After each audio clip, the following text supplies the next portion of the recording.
You're woken up to a man that looks like this. He immediately hands you a club and tells you to hit walls with it, and then just says bye.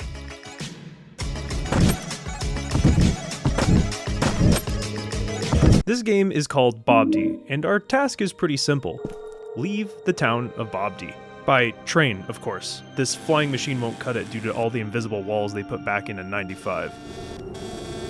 Getting a ticket isn't so easy though. Almost everybody that lives here wants to leave, and who could blame them? The atmosphere of this place is unwelcoming at best. Even though the residents were all fairly nice and knew who I was, Boby still felt like a place I shouldn't be. It's a huge place relative to the number of people actually moving about and talking. A lot of doors and buildings are inaccessible and dead silent, making you wonder if the inhabitants are staying locked in their rooms or if they've long abandoned it. Shouts echo between the cement buildings from sources you can't pinpoint. Doors slam as you walk by and arguments push their way through closed doors. The town of Boby just gives you a lot of reasons to go and find that train ticket. Oh, I can kind of move in this game. I wonder how I can get over there. Is there anything cool in that room? Whoa, this is kind of neat.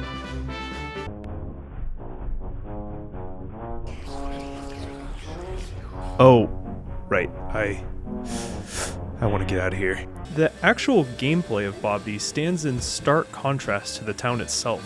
The movement options and structure of the town turn the whole thing into a concrete playground that just happens to be full of depressed, miserable people.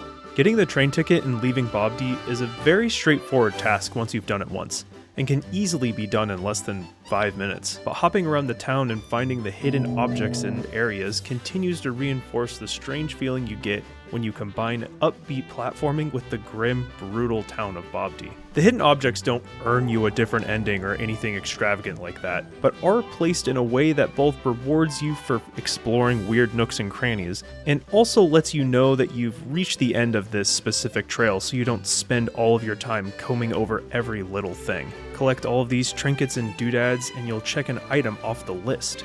Check everything on the list and complete the game and you'll get nothing. What, you think this town cares if you did a sweet 360 on your motorcycle? Of course not. Just pack your bags and get out of here, dweeb.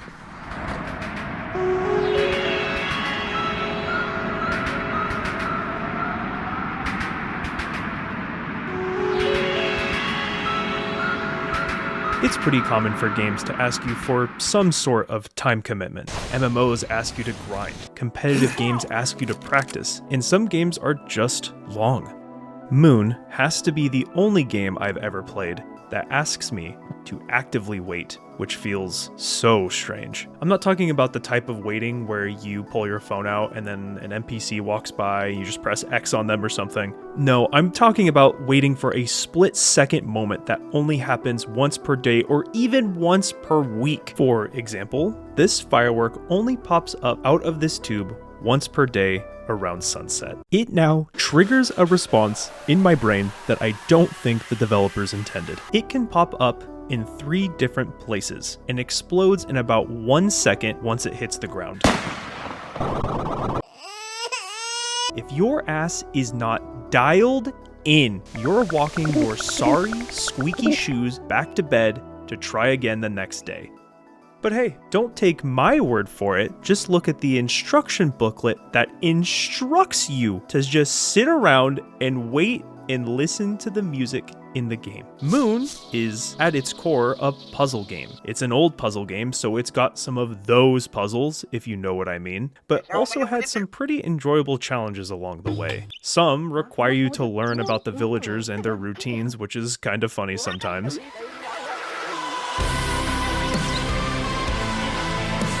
Big surprise, some of these puzzles require you to just wait. Kind of a fun solution at first, but gets old pretty quick. You start seeing a puzzle and just apply the sit around and wait strategy first before applying any critical problem solving. The waiting matches the game's pace and tone really well. Most games will pester you if you're not moving along quick enough. What's up with you?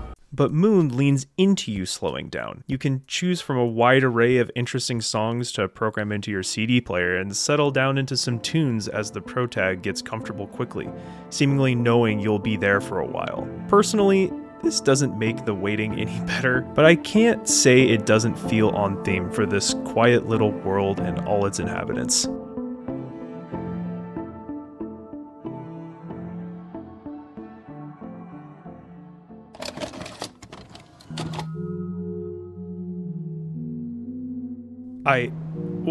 I can't see anything.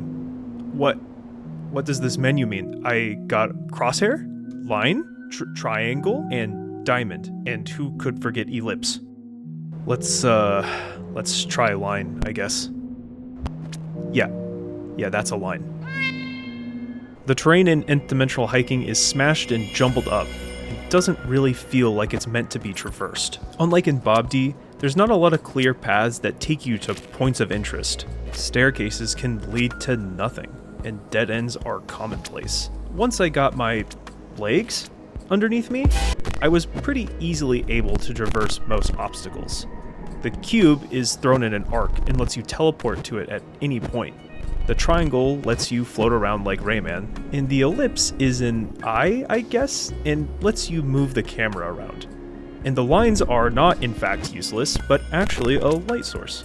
The movement is unique and fun to get the hang of, but it's the visuals that really pull me in. It goes from striking, interesting, and provoking to a blurry, busy, and confusing mess in an instant depending on where you're standing at.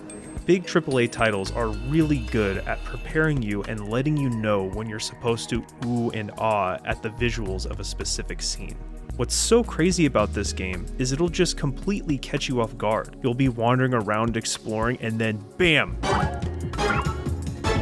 An album cover just waiting to happen.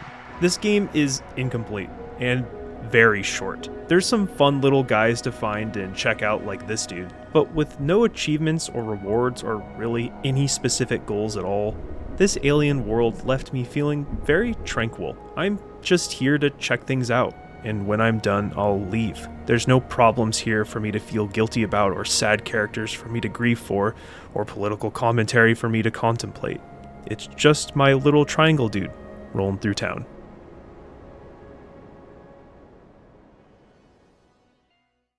We are burdened with the power to consume whatever we want. There's no looking at the back of a game box and hoping for the best. There's no dealing with whatever's on the TV at the moment or suffering through that song you hate on the radio. But because of this, we're also rarely exposed to anything that might push our boundaries or expand our perspectives unless we seek it out ourselves. These games were not my favorite, I'll be honest, but I didn't come away empty-handed. I'd never thought of having gameplay and tone directly contradict each other, or what a game about watching time pass would feel like, or how much I'd enjoy a game with so little substance. None of these were life-changing experiences, and they don't have to be. They were each individually great test cases for new ideas that I would never experienced otherwise. My backlog of incredible-looking games is really long right now. I still haven't played some titles I've been anticipating for months, but I'm glad I took the time to play some games that made me uncomfortable, bored, and even a little nauseated.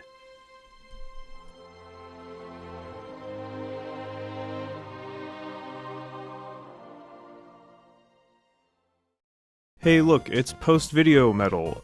It felt kinda weird to be like, oh man, Expanding Horizons is so cool, and then not give you somewhere to start. So first, subscribe to the channel. Duh. Then check out this game, Stars Die. Seems pretty interesting. And if you're affected by, this, then there's a free download link on the itch page. Though, support the dev if you can. I've never played this game, so I'll be doing the assignment along with you. And I better see a full report in the comments about your thoughts, or I killed the dog.